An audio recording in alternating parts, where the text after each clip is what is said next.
Auzubillahi minash-shaytanir-rajim. Bismillahir-rahmanir-rahim. Dear students, Assalamu alaikum. This is Naeem Ahmed Qazi, your English teacher from Punjab Group of Colleges. Today our topic of discussion is Grammar Lecture 2. It is about pronouns. Pronoun is a word that is used instead of a noun. बुनियादी तौर पे noun जो है वो किसी चीज़ का नाम होता है और हम उस नाम को बार बार रिपीट करने की बजाय हम उसकी जगह कोई और वर्ड इस्तेमाल करते हैं जिसको हम प्रोनाउन कहते हैं। इसकी ज़ाहिरन दो वजूहात हमें नज़र आती हैं। एक ये कि एक ही वर्ड को बार बार रिपीट करना, उससे इजतनाब किया जाए। दूसरा ये कि कई दफ़ा जो नाउन है वो ज़रा ज़्यादा लंबा होता है तो हम उसको उसकी जगह जब इस्तेमाल करते हैं प्रोनाउन तो वो छोटी जगह लेता है। मसलन हम अगर कहते हैं कि Ahmed is a good boy, हम जब दूसरी दफ़ा साथ ही अहमद का जिक्र करेंगे तो हम कहेंगे ही वर्क्स हार्ड, बजाय इसके कि अहमद इस्तेमाल करें हम ही इस्तेमाल करेंगे। एक तो वो एक मोनोटनी नहीं आती कि आप एक ही लफ्ज़ को बार बार इस्तेमाल कर रहे हैं और रीडर जो है या जो लिसनर है वो बोर हो रहा है। दूसरी चीज़ ये है कि आप वो जो शॉर्ट हो जाता है उसका जो लेंथ है उसकी, क्योंकि आप उसकी जगह एक छोटा लफ्ज़ इस्तेमाल कर देते हैं। तो हम ये कह सकते हैं a pronoun is a word used instead of a noun, as John is absent because he is ill. अब हमने John की जगह he इस्तेमाल कर दिया। The books are where you left. The books are where you left. अब इसमें books जो है, the books are where you left them.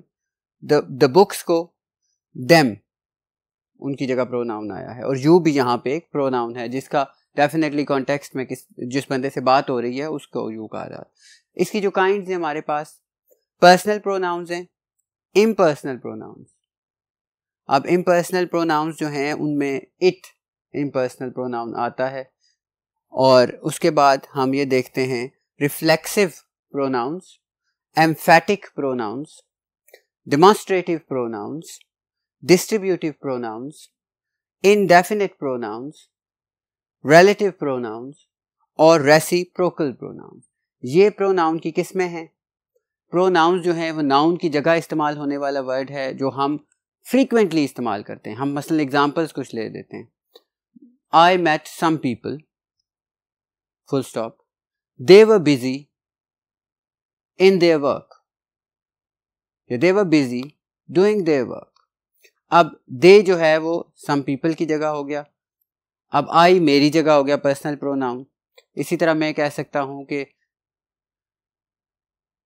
Ayesha was doing her best when she was in that firm. When she was in that firm. अब आयशा की जगह she इस्तेमाल कर दिया मैंने। तो ये जो चीज़ें हैं जब भी हम नाउन की जगह कोई और लफ्ज़ इस्तेमाल करते हैं जो उस नाउन को रिप्रेजेंट कर रहा है तो वो प्रोनाउन हो जाता है। ये हम पहले भी थोड़ा सा इसको अगर देख लें आगे जाने से कि नाउन जो है वो मुख्तलिफ़ जगहों पे इस्तेमाल होता है। सब्जेक्ट की जगह, ऑब्जेक्ट की जगह, ऑब्जेक्ट ऑफ प्रपोजिशन की जगह, डबल ऑब्जेक्ट भी कई जगहों पे होते हैं जो वर्ब दो ऑब्जेक्ट्स कहता है, वो उनकी जगह हम प्रोनाउन जहाँ जहाँ यानी नाउन इस्तेमाल होता है वहाँ वहाँ हम प्रोनाउन इस्तेमाल कर सकते हैं, चाहे जिस भी सूरत में वो हो। अब वो जो इस्तेमाल उनका होता है वो डिफरेंट तरीक़ों से होता है और वो सारे तरीके जो हैं वो बुनियादी तौर पे किस्में हैं प्रोनाउन की और इन किस्मों को हम डिस्कस करते हैं। Let's go to the next side of the board and we'll discuss these pronouns over there. पहली जो किस्म है वो है पर्सनल प्रोनाउन। पर्सनल प्रोनाउन जो है वो किसी शख्स के लिए इस्तेमाल होती है। मसलन आई मेरे लिए, ये फर्स्ट पर्सन है आई और वी। मैं एक बंदा हूँ तो आई, दो हैं या ज़्यादा हैं तो we. I went there, we went there, ये हम पर्सनल प्रोनाउन इसको कह सकते हैं फर्स्ट पर्सन के लिए।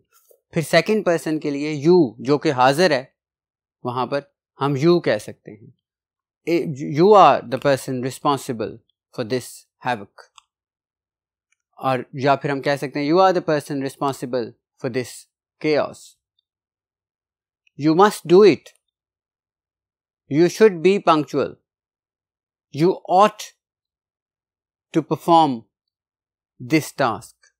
तो you second person pronoun है, ये भी personal pronoun है। फिर हम देखते हैं कि दे जो है वो अगर हम देखें कि यहाँ पे एक लिस्ट भी हमारे पास, अगर हम देखें I, W, you, he, she, it, they. अब दे जो है वो एक से ज़्यादा गैर हाज़िर जो लोग हैं, थर्ड पर्सन, उसके लिए हम दे कर इस्तेमाल करते हैं। अब इसी तरह एक अगर गैर हाज़िर बंदा हो, मसलन हम किसी ऐसे बंदे की बात कर रहे हैं जो यहाँ मौजूद नहीं है, तो हम कहेंगे he is a good person. तो ये हम किस थर्ड पर्सन में इस्तेमाल करें। शी फीमेल के लिए अगर हो तो हम शी इस्तेमाल करते हैं थर्ड पर्सन में। तो ही, शी, दे जो है वो थर्ड पर्सन के लिए हम इस्तेमाल करते हैं। इट भी पर्सनल प्रोनाउन के तौर पे इस्तेमाल होता है और इट ही इम्पर्सनल प्रोनाउन के तौर पर भी इस्तेमाल होता है। इट इज़ मी या it is I who has done it. तो यहाँ पे इट जो है वो पर्सन के लिए इस्तेमाल हो रहा है, तो पर्सनल प्रोनाउन होगा। तो ये जो आपके लिए पर्सनल प्रोनाउन की शक्लें हैं कि आई, we, he, she, it, they. अब अगर हम इम्पर्सनल की बात करें तो इम्पर्सनल के लिए हम देखते हैं कि इट इम्पर्सनल प्रोनाउन के तौर पे भी इस्तेमाल होता है। It is fine. अब हो सकता है हम वेदर की बात कर रहे हो कि द वेदर इज़ फाइन, तो हम कह सकते हैं इट इज़ फाइन। इसी कॉन्टेक्स्ट में द वेदर की जगह इट को इस्तेमाल किया हमने, क्योंकि द वेदर हम पहले इस्तेमाल कर चुके हैं, इसलिए हमें ज़रूरत नहीं थी कि दोबारा हम द वेदर ही कहें। तो हम कहेंगे इट इज़ फाइन, तो ये इम्पर्सनल हो जाएगा। इट इज़ विंटर, तो यहाँ पर भी ये इम्पर्सनल प्रोनाउन के तौर पे इस्तेमाल हो रहा है। अब अगर हम देखें रिफ्लेक्सिव प्रोनाउंस, तो रिफ्लेक्सिव प्रोनाउंस जो हैं वो बेसिकली कंपाउंड प्रोनाउंस होते हैं। कंपाउंड इस तरह के, उनके साथ हम बाद में सेल्फ या सेल्व्स लगाते हैं। My self, herself, him self, them selves, ये दो जो लफ्ज़ हैं उनको मिला के हम एक प्रोनाउन बनाते हैं। अब यहाँ पे आपके पास दो किस्में हैं जो एक जैसी हैं। ये मैं आपको इस तरह समझाऊंगा कि आपको ये ज़रा बेहतर तरीके से समझ आ जाए। रिफ्लेक्सिव और एम्फेटिक, ये दोनों दिखने में एक जैसे होते हैं, लेकिन जब हम इनके मीनिंग्स में जाते हैं तो फिर हमें समझ आती है कि ये एक रिफ्लेक्सिव है और एक एम्फेटिक है। रिफ्लेक्सिव वो है जो किसी भी ऑब्जेक्ट की या किसी भी नाउन की जगह पे इस्तेमाल हो जो कि लाजमी है। मसलन I hurt myself, I hurt myself. अब इस माई सेल्फ की जगह मैं ये कह सकता हूं आई हर्ट हिम, यानी कि ये ऑब्जेक्ट है, ये माई सेल्फ क्योंकि मैंने खुद को हर्ट किया इसलिए मैं कह रहा हूं माई सेल्फ, इसकी जगह हिम भी आ सकता है। इसी तरह शी किल्ड हर सेल्फ, लेकिन इस हर सेल्फ की जगह भी शी किल्ड हिम या she killed someone, she killed a person, she killed a deer. तो ये इसका मतलब है कि ये हर सेल्फ जो है वो इसका एक पार्ट एंड पार्सल है, इसके बगैर ये जो सेंटेंस है वो ही कंप्लीट नहीं होगा। अब ये हो गया रिफ्लेक्सिव। अब जब हम एम्फेटिक पे जाते हैं तो हम ये देखते हैं कि जो एम्फेटिक प्रोनाउन है वो दिखने में इसी तरह ही है, यानी वो भी myself, herself, himself, ourselves, themselves, इस तरह आता है। पर फिर हमने कैसे पहचान करनी है दोनों में? पहचान ये है कि जैसे हम किसी चीज़ में स्ट्रेस डालने के लिए कहते हैं ना कि मैं खुद वहां जाऊंगा, मैंने खुद ये देखा, मैंने खुद लोगों को काउंट किया, मैंने खुद ये पढ़ाया। अब ये जो खुद है ये हम निकाल दें, मैंने लोगों को पढ़ाया, मैंने ये देखा, यानी कि फिक्रे में कोई फर्क नहीं पड़ा। ये स्ट्रेस डाल रहा है इस चीज पे कि अपने ऊपर, कि मैं अपने ऊपर उसको एम्फसाइज कर रहा हूं कि मैंने खुद ये किया। तो मसलन हम इसके लिए एग्जांपल देख लेते हैं। I made tea for my self. अब माई सेल्फ जो है वो क्या है, इसको हम रिप्लेस अगर फर्ज करो करें, I made tea for my sister, यानी कि ये इसका पार्ट है, एम्फेटिक नहीं है, रिफ्लेक्सिव है। अब अगर हम इसको ये देखें, I myself made the tea, I myself made the tea. अब इसमें अगर हम देखें कि हम माई सेल्फ निकाल दें, आई मेड द टी, तो वो ठीक है, फिक्रा पूरा है, मतलब भी पूरा दे रहा है। माई सेल्फ जो है, जिस तरह हम अपने बॉस के पास जाएं फर्ज करो तो एक आध बंदा कहे सर मैंने खुद ये चीज़ की है, मैंने खुद जाके बच्चे गिने हैं वहाँ, मैंने खुद जाके जो है सो अटेंडेंस चेक की है। तो वो खुद जो है वो बेसिकली अपने ऊपर स्ट्रेस डाल रहा होता है कि मैंने ये किया है, मैंने खुद ये किया है, तो वो एम्फेटिक सूरत होती है। अब इसकी एग्जांपल्स आप देखें तो I will do it my self, ये मैंने जो पहली एग्जांपल लिखी है, ये ध्यान में रखिएगा कि मोस्टली जो क्वेश्चंस होते हैं ना, उनमें ये पोजीशन इसकी ये होती है एम्फेटिक की। ये एग्जांपल लिखने की वजह ये है कि ये इस तरह भी एम्फेटिक आ सकता है, लेकिन जो 99% हमने क्वेश्चंस देखे हैं उनमें यही पोजीशन हुई है एम्फेटिक जो भी आया है कि वो बिल्कुल प्रोनाउन या नाउन के बाद आया है। तो I will do it my self, she her self killed him, she her self, उसने खुद उसे कत्ल किया। अब ये हर सेल्फ एम्फेटिक है। अब यहां पे अगर आप देखें तो ये चीज बड़ी इंपॉर्टेंट है कि ये हर सेल्फ अगर निकाल भी दें तो इससे फर्क नहीं पड़ता, लेकिन मानी में ये है कि वो थोड़ा जो स्ट्रेस है वो कम हो जाएगा। अब ये दोनों जो हैं, ये इनमें आपने ये पहली चीज याद रखनी है कि एक जो है वो खत्म नहीं हो सकता जो रिफ्लेक्सिव है, दूसरा जो है वो खत्म भी हो जाए तो मीनिंग को ज्यादा चेंज नहीं होते एम्फेटिक जो है। अब दूसरी चीज ये याद रखनी है कि एम्फेटिक के क्वेश्चन में मोस्टली जो पोजीशन होती है एम्फेटिक प्रोनाउन की, वो नाउन के या प्रोनाउन के बिल्कुल बाद होती है।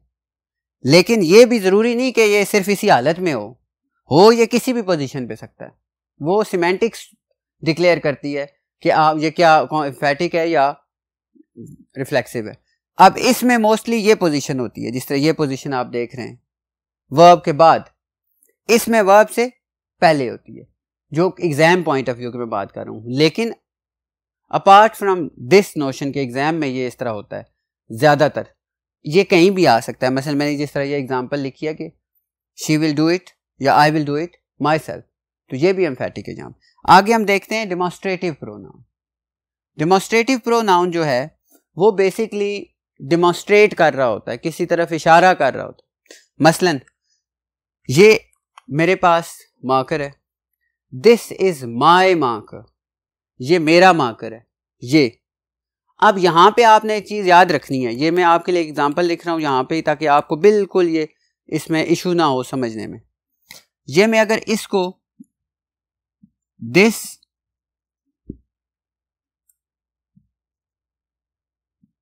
बुक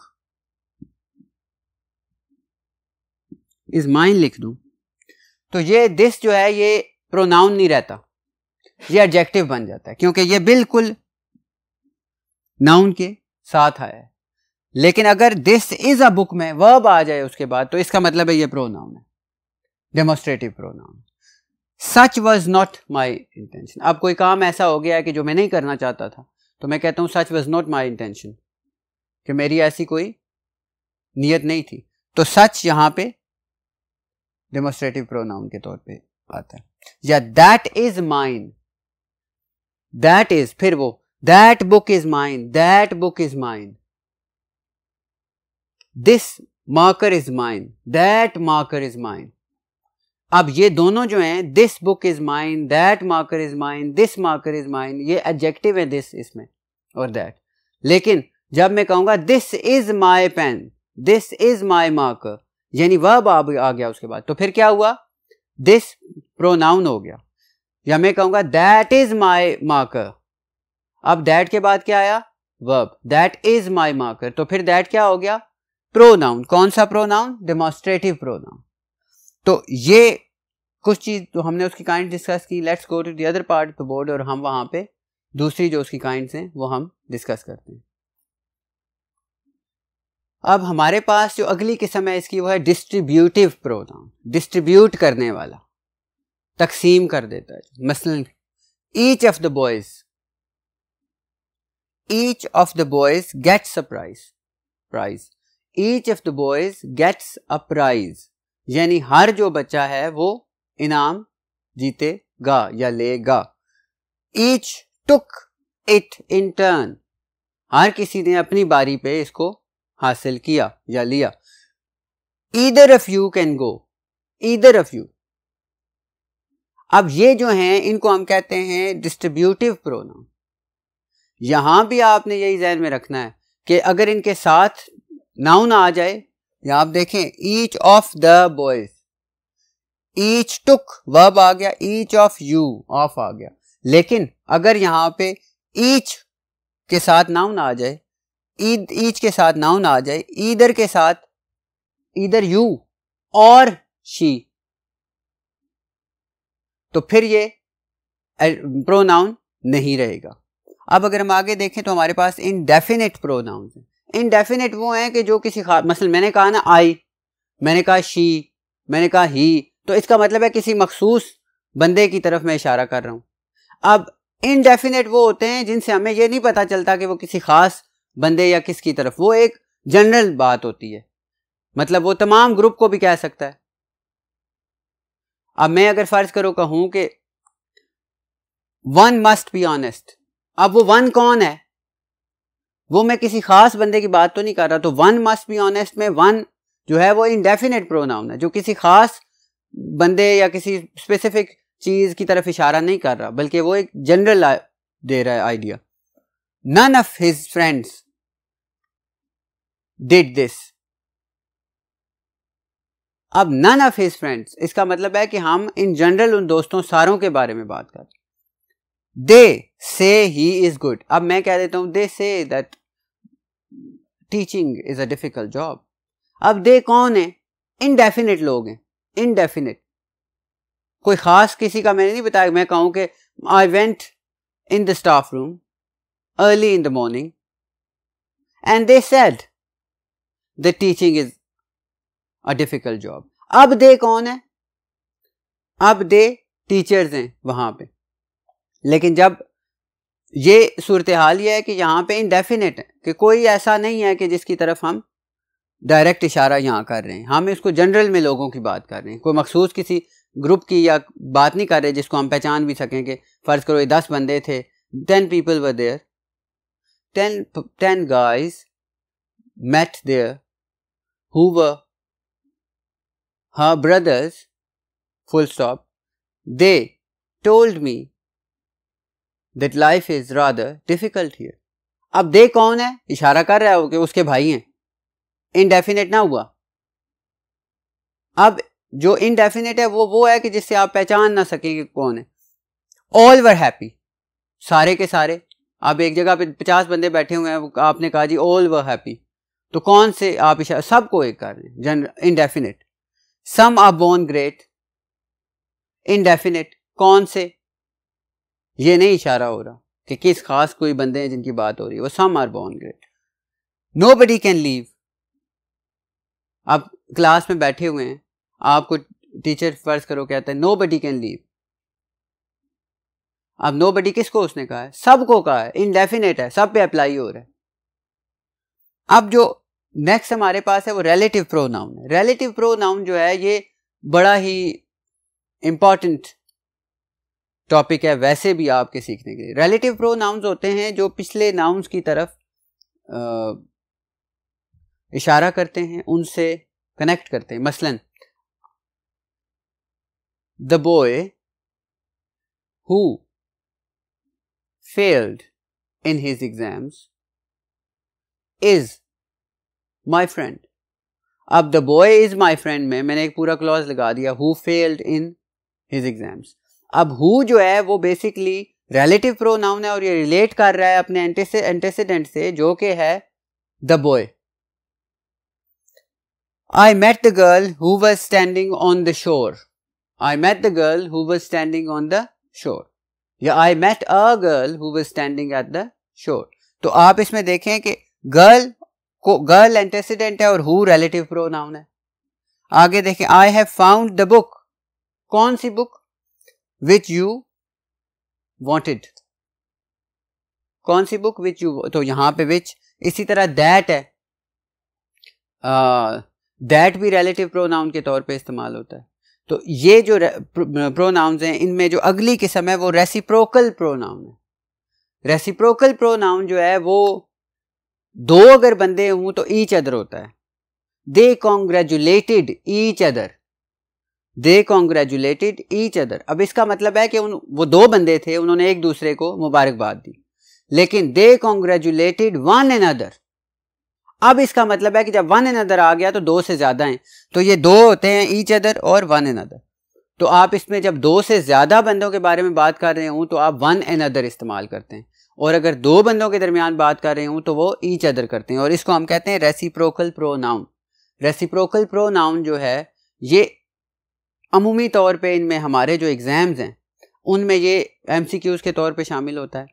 एम्फेटिक और रिफ्लेक्सिव प्रोनाउन हमारे एग्ज़ाम्स में लाजमन तकरीबन आता है, यानी कि रेसिप्रोकल, रिफ्लेक्सिव, एम्फेटिक और उसके बाद डिस्ट्रीब्यूटिव, ये हमारे जो एग्ज़ाम्स हैं उनमें ये लाजमी आते हैं। बाकी भी आ सकते हैं लेकिन ये जो हैं इनको अच्छे तरीके से आपने प्रिपेयर करना है, इनकी एग्जांपल्स को अच्छे तरीके से देखना है, और you should be well versed with these kinds of pronoun, ताकि आप अच्छे तरीके से अपने एग्ज़ाम में जो मार्क्स हैं इसके वो हासिल कर सकें। अब हमारा ये लेक्चर ख़त्म होता है। फ़ी अमान अल्लाह।